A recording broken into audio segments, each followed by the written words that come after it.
Presentiamo questi atleti. In corsia 1 parte Giacomo Salvadego, Sporting Club Noale. In corsia 2 per l'Hydros Andrea Polo. Corsia 3 per Zeus Lab Montebelluna Riccardo Rossetto.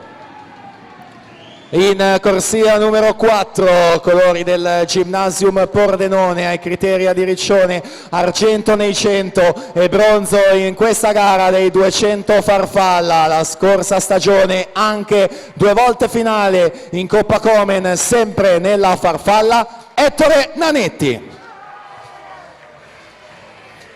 Corsia 5, Daniele Ortolan, Nottoli Nuoto. In corsia 6 parte Matteo Calzeroni, Virtus Poggi Bonsi.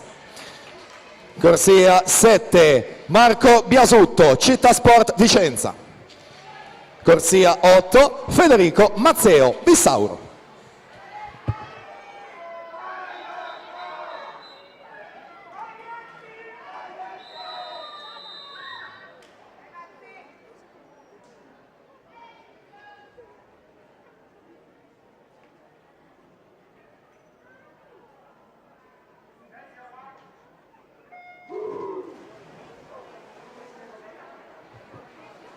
Partita questa finale, record della manifestazione dell'atleta in corsia 4, ottenuto l'anno scorso, Ettore Nanetti, 2:9:54. Specialista quindi proprio delle gare della farfalla 100 e 200 metri, essendo le uniche disponibili per quanto riguarda la categoria ragazzi. Vinto medaglie in campo giovanile appunto a Riccione, abbiamo detto un argento e un bronzo, e in virtù di quelle medaglie è stato convocato da Walter Bolognani, nazionale giovanile, proprio in occasione della Coppa Komen di Limassol, Cipro, dove è stato quarto nei 2 farfalla e quinto nei 100.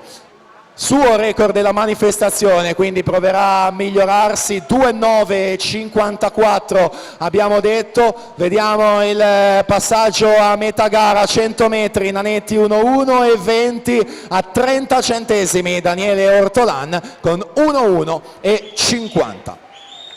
Riccardo Rossetto 1:3:36, terzo ai 100 metri.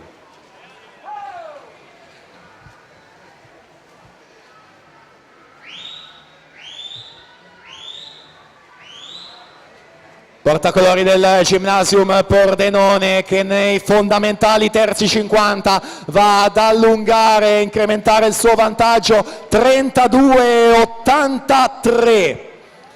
Daniele Ortolan 33:88, siamo di gran lunga sotto il record, andrà a migliorarlo notevolmente, quasi 2 secondi, è 2:9:54 con una chiusura in 33 o poco meno. Arriverebbe una gran bella prestazione qui al Montebelluna in questo venerdì 4 gennaio, quindi Ettore Nanetti va a completare in 2:07:00. Quindi migliora di oltre 2 secondi e mezzo quanto da lui nuotato la scorsa edizione, va ad aggiornare il record della manifestazione. Ettore Nanetti quindi 2:7 netto, Daniele Ortolan 2:10:72, Riccardo